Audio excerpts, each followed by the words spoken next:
Bom dia, querido irmão, querida irmã que está nos acompanhando aí, estava acompanhando aí a oração pela cidade. Que Deus continue abençoando a sua vida. Hoje, mais um dia de vida devocional, o programa diário que vem trazer mensagens bíblicas e que vem também orar pelo seu pedido de oração. Então, deixe o seu pedido de oração aqui no comentário do chat, que nós estaremos orando por ele ao final da devocional. E que nesse período aqui, nesse momento, Deus muito nos abençoe e fale grandemente aos nossos corações.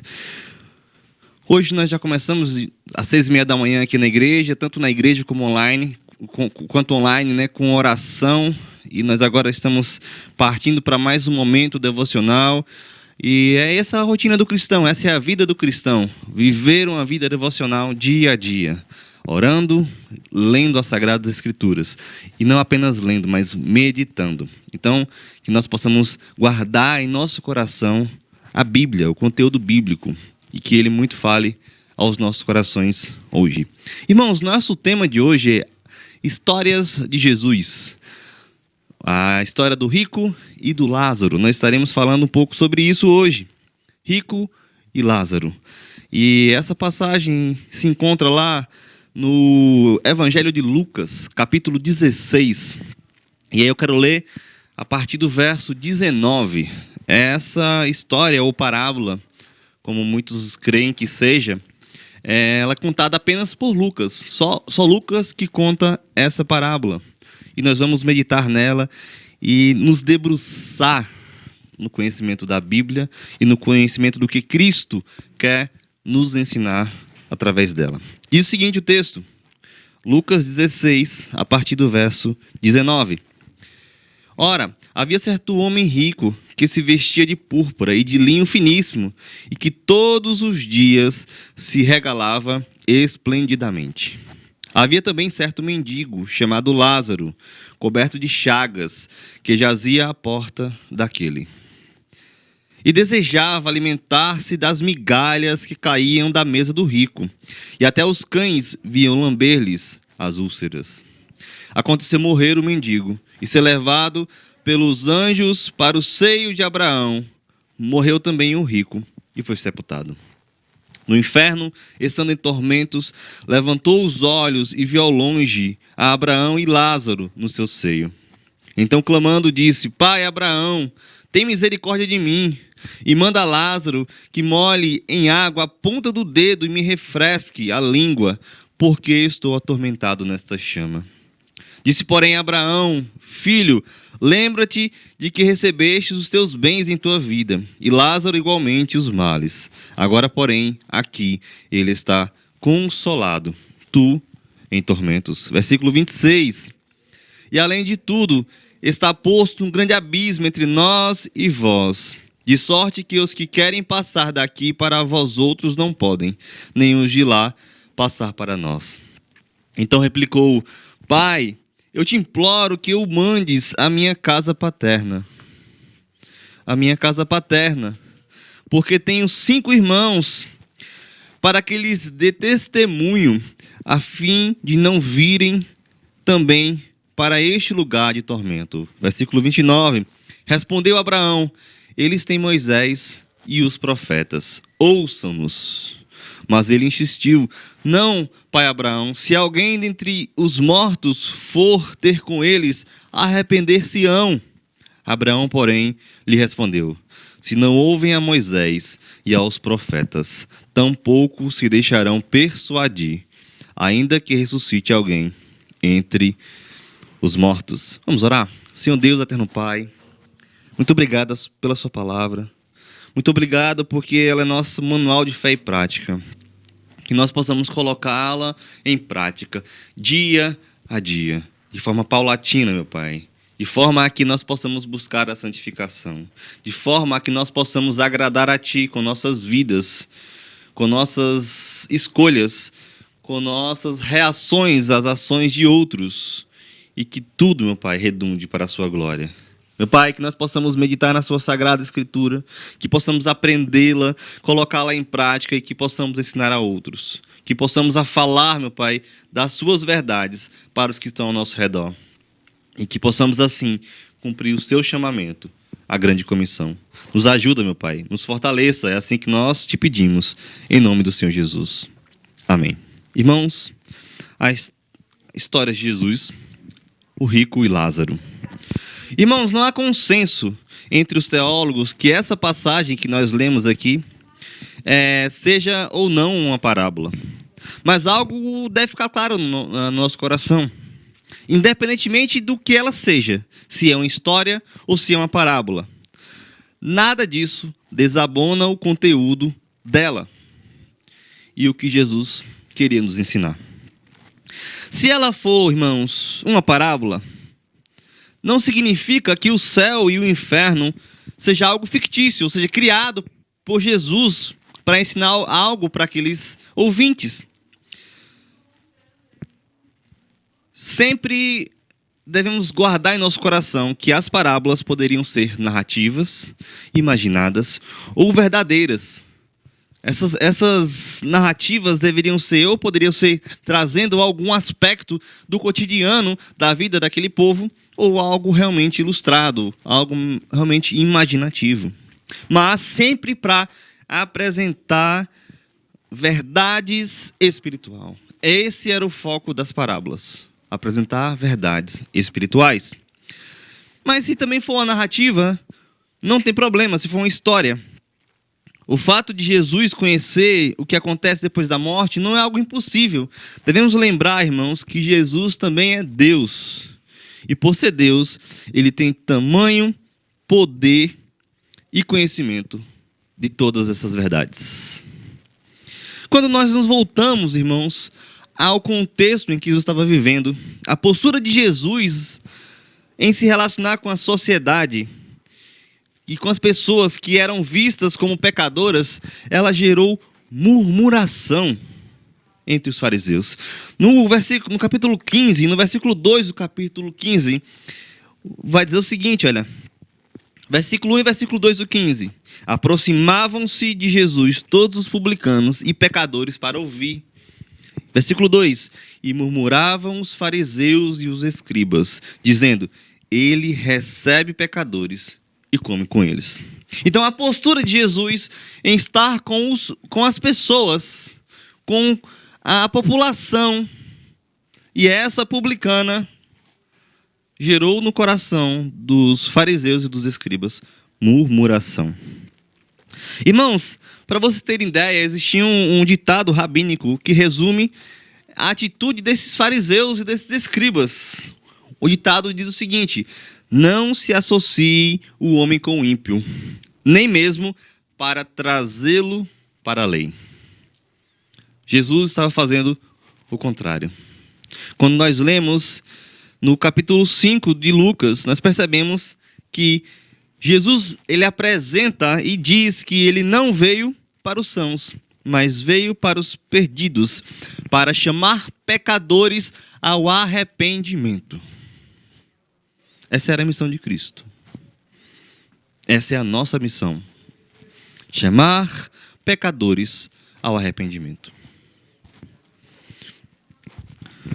Então, irmãos, para detalhar e para mostrar a missão de Jesus, ele, a partir do verso 3, ele fala 3 parábolas no capítulo 5, e ele vai falar 3 parábolas no capítulo 16. Capítulo 15, ele vai falar a parábola da ovelha perdida, mas também vai falar a parábola da dracma perdida, e também vai falar sobre a parábola do filho pródigo, para apontar aqueles homens a sua missão.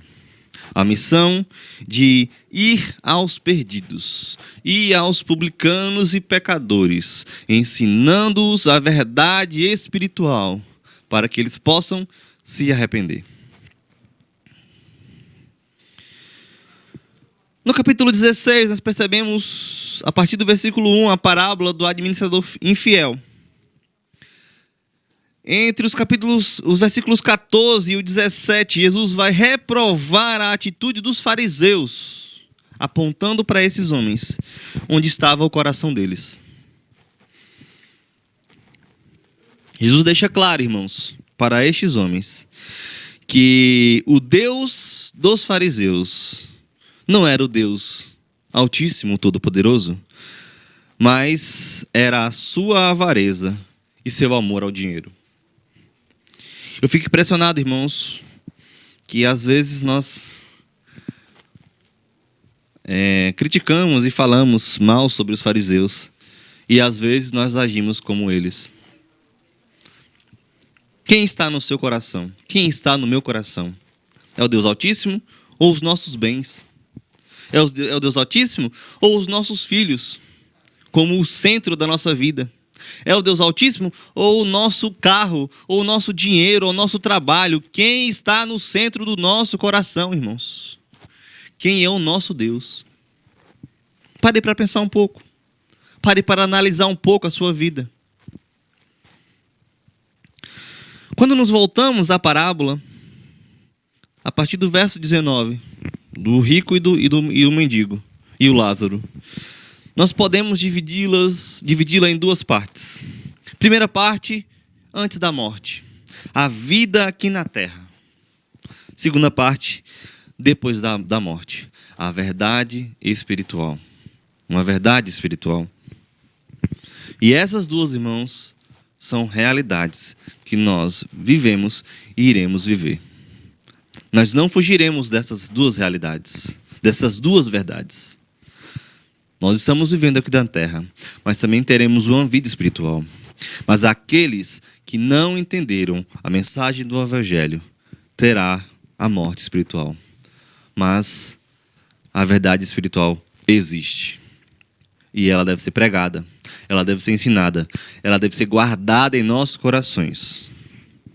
Às vezes, irmãos, nós nos apegamos tanto à vida na terra, e se nós compararmos a vida na terra com a eternidade, nós entenderemos o que Paulo estava querendo dizer. Porque essa leve e momentânea situação que estamos vivendo não se compara à glória que há de vir. Nós entenderemos o que Paulo estava dizendo ali para aqueles irmãos. Às vezes nós focamos tanto nossa vida aqui na terra, mas esquecemos da nossa vida espiritual, da realidade espiritual depois da nossa partida aqui da terra. Mas essa história ou essa parábola vem para nos mostrar, irmãos, essa realidade e que possamos guardá-la em nosso coração. Interessante que também podemos dividir essa parábola em duas partes. Primeira parte, uma narrativa. Jesus conta a história desses dois homens, dessas duas realidades inversas. Mas também, a partir do verso 24, nós percebemos um diálogo entre os dois. Entre Abraão e entre esse rico. Primeira questão dessa parábola, dessa narrativa. Antes da morte, a vida aqui na terra. A história contada por Jesus começa exemplificando situações extremas de ricos e pobres no Israel do primeiro século, em que um vive com todo o conforto, todo o dinheiro, toda a pomposidade da sua vida, enquanto o outro sofre terrivelmente. E não é mérito apenas, ou demérito, do Israel do primeiro século. Hoje, nós vivemos isso também. Nós vivemos isso também. Hoje nós estamos passando por isso. Muitos ricos, muito ricos, e pobres na miséria. Jesus, ele realmente aqui, quando vai citar o rico, não dispensa palavras para apresentar a realidade desse rico. O versículo 14 vai dizer o seguinte, olha: havia certo homem rico que se vestia de púrpura, de linho e de linho finíssimo, e que todos os dias se regalava esplendidamente. Essa era a realidade do homem rico.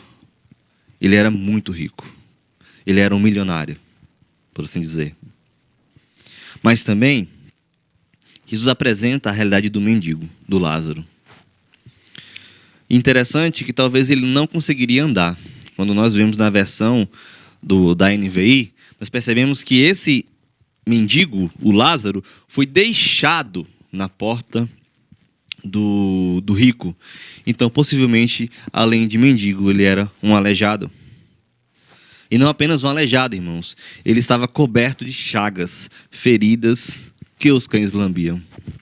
Essa era a dura realidade deste homem. Interessante que, assim como em nosso tempo, na cabeça de muitos dos ouvintes de Jesus, presta atenção nisso, também pairava o entendimento que as riquezas eram consequência das bênçãos resultantes da obediência do homem. E o sofrimento era o castigo para quem pecava. A gente olha essa realidade, irmãos, em Jó, um dos amigos de Jó. Talvez cogitando entender a situação em que Jó estava passando. Apontou que provavelmente ele poderia ter algum pecado. Ele estava em desobediência. É por isso que ele estava passando por aquela situação. Mas sabemos que não é isso que o texto vai nos ensinar. Não é isso que Deus queria nos ensinar com a realidade dura que Jó passou. Mas a cabeça do judeu do primeiro século provavelmente é a cabeça de muitos dos cristãos hoje. Que se você for rico, você é abençoado. Se você não for rico, se você for um pobre coitado, entre aspas, você está em desobediência, está em pecado. Irmãos, talvez não. E provavelmente não. Porque riqueza não é resultado de obediência. Riqueza é resultado da mão poderosa de Deus guardando o seu povo e dando para o seu povo as bênçãos que Ele quer dar. Mas a pobreza também não significa que a pessoa está em desobediência. Não significa que a pessoa está em pecado. É a realidade dela. É a vivência dela. É o que tem separado para ela.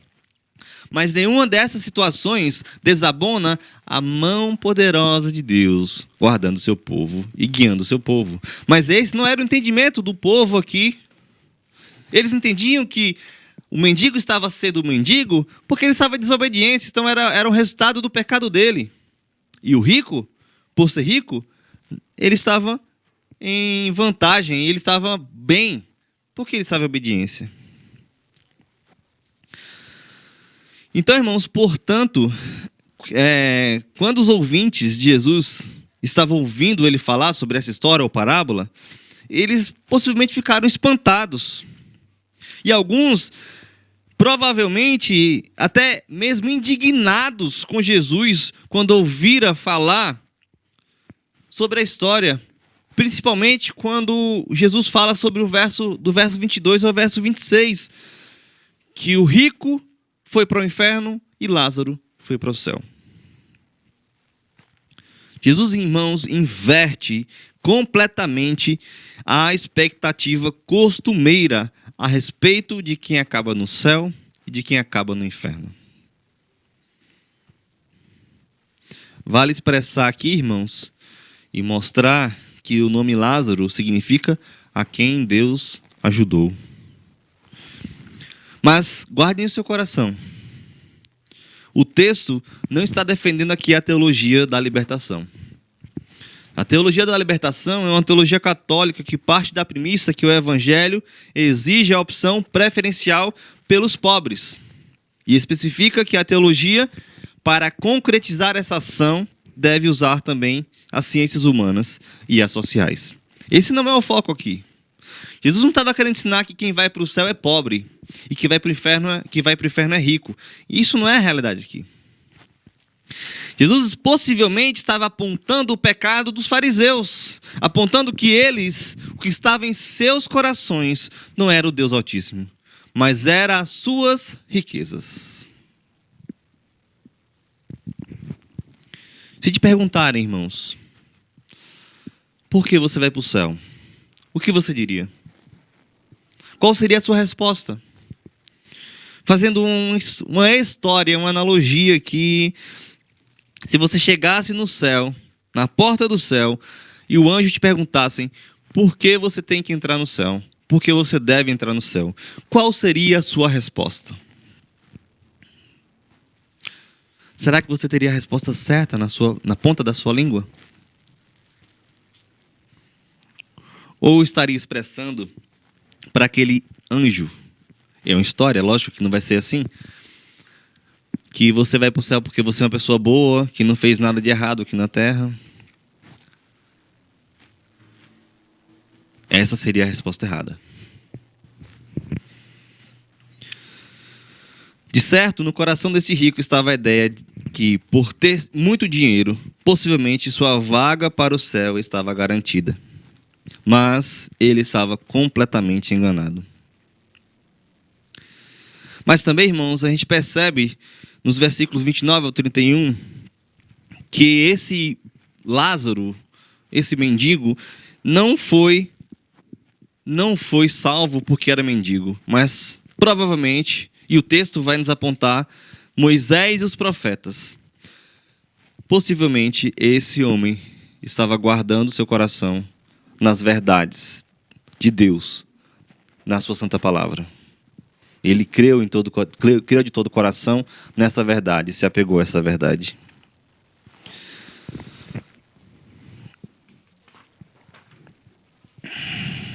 Irmãos, é por isso, irmãos, que o evangelho da prosperidade é uma tremenda mentira, enganação. Ter muitos bens não garante que você será salvo. O próprio Cristo vai nos apontar e ensinar que a alma vale muito mais do que qualquer bem financeiro. Mas a segunda realidade nesse texto é depois da morte, a realidade espiritual. O texto, irmãos, em questão, não tem como objetivo trazer um estudo detalhado sobre o céu e sobre o inferno, mas sim trazer à tona essa realidade, a realidade do céu e a realidade do inferno. Nos versos 22 e 23, Jesus aponta que o rico, sendo sepultado, encontra-se no inferno. Provavelmente esse homem rico, ele teve um funeral que saiu nas manchetes do jornal. O funeral com várias flores, um cortejo, os homens levando esse corpo para o sepultamento. Mas a realidade espiritual desse homem é a realidade da morte eterna. Mesmo com relação à vida que ele teve aqui, a morte eterna. E Lázaro, irmãos, sem nenhum dinheiro, mendigo, possivelmente aleijado, cheio de feridas e chagas, foi levado pelos anjos. Um cortejo de anjos, como o pastor Hernandes gosta de falar, para o seio de Abraão.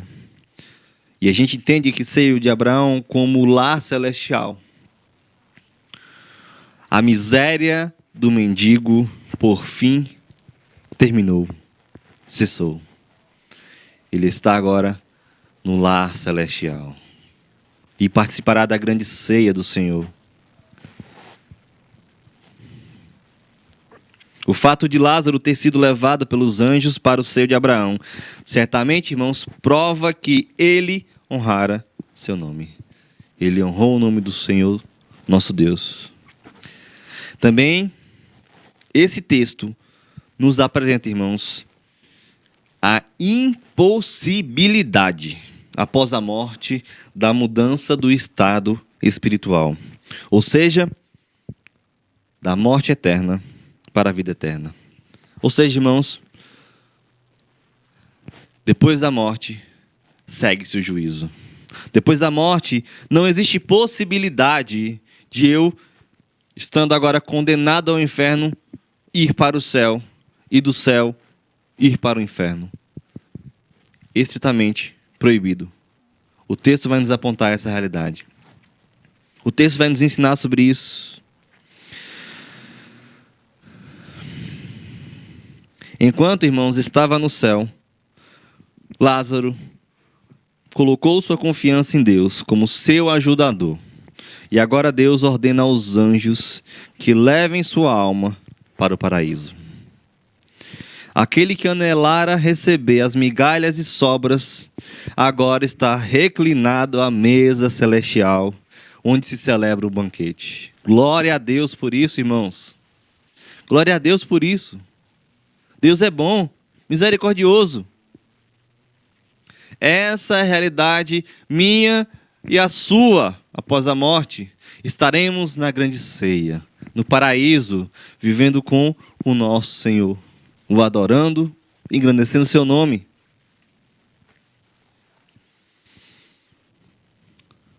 O que se começa em vida permanece, mas o que não se faz torna-se impossível após a morte.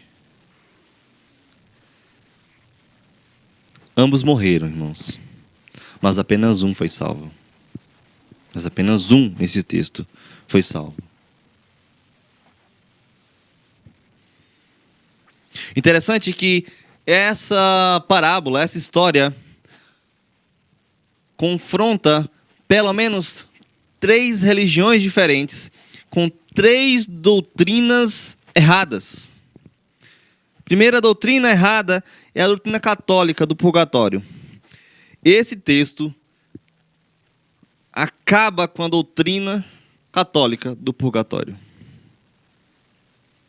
Não existe purgatório para que as pessoas possam purgar os seus pecados e depois de certo período ter acesso à vida eterna. Não existe isso. Isso é mentira. Isso é enganação. O texto vai ser claro ao nos apontar que essa realidade não é verdade.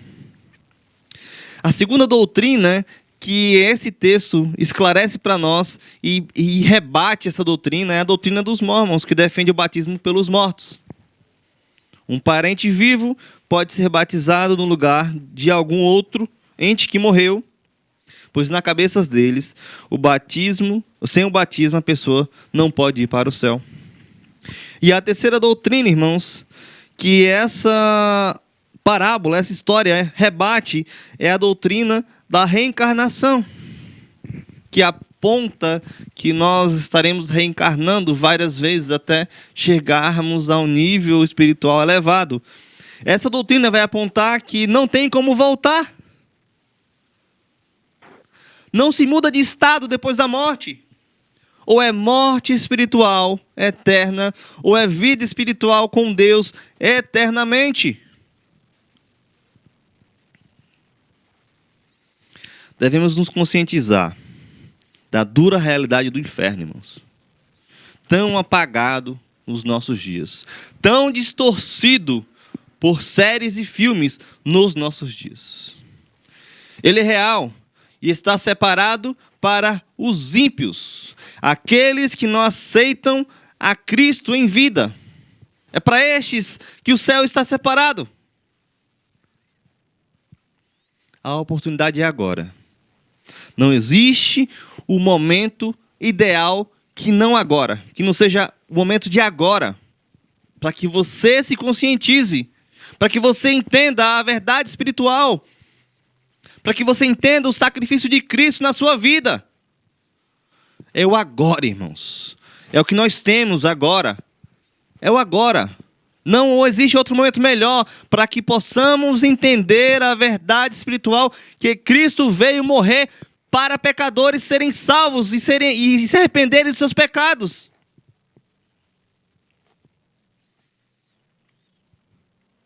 Não nos cabe questionar porque alguns são ricos e outros são pobres. Essa é a ação de Deus na vida de seus filhos. Mas também não nos cabe questionar quem sofre e quem não sofre. Quem sofre mais e quem sofre menos. Cabe a nós, irmãos, decidirmos o que fazer com o que nos é dado. Se Deus não nos deixar rico, que nós, com o que temos, possamos adorá-lo, engrandecê-lo e fazê-lo conhecido entre os nossos. Se Deus deu a possibilidade de sermos ricos, que nós, com o que temos, possamos glorificar a Deus, fazendo a sua missão, cumprindo o seu evangelho, fazendo o seu nome conhecido e que nossas riquezas possam abençoar outros ao nosso redor.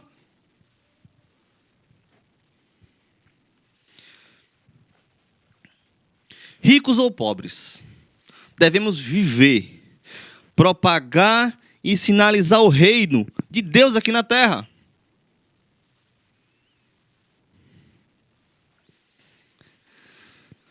E para concluir, irmãos, creio que assim como Jesus nos ensina nessa parábola, devemos entender que não é porque temos condições financeiras que isso nos dá o direito de fazê-la nosso Deus.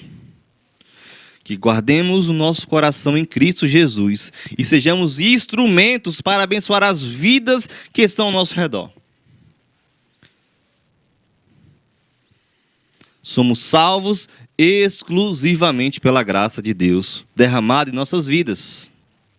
Que possamos guardar o nosso coração deste mundo e pensar mais na realidade espiritual. Esta é a verdade que a cada dia está sendo apagada e distorcida pelo mundo. Que pensar, irmãos, na realidade do inferno possa nos impulsionar mais na evangelização. Que enquanto estivermos, irmãos, aqui na terra, nossa estadia seja de uma vida de proclamação do evangelho transformador de Cristo Jesus. E por último, e não menos importante, possamos descansar na realidade que um dia estaremos com o nosso eterno Deus no paraíso, participando da grande ceia do Senhor, adorando e engrandecendo o seu nome eternamente. Amém.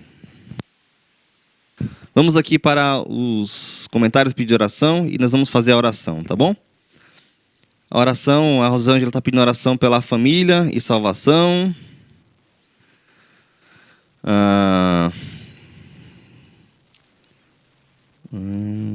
Oração pela saúde da família aqui também, e o genro, e a nora desviados, a Delva. Obrigado pelo Rogério aqui conosco.